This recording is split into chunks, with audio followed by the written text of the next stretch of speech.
I'm coming from Bitola, second largest town in Macedonia.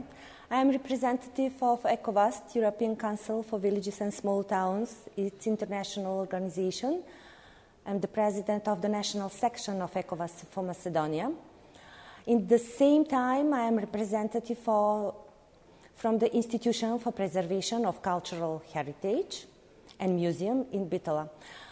As a project manager national project manager of Cities project, I understand twinning as communication and thematic cooperation in different professional fields.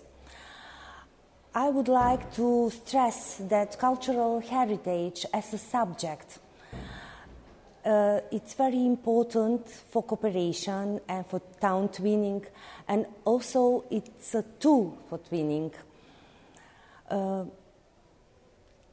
Very rare cultural heritage is used for town twinning. Today, on this conference here in beautiful Dordrecht, we stress that we have to use cultural heritage as a subject for further twinning of the towns in Europe. Could you maybe tell me something about local tourism development? Cultural heritage as a subject in many countries used for local development and for local economic development, and also for tourism development in many fields.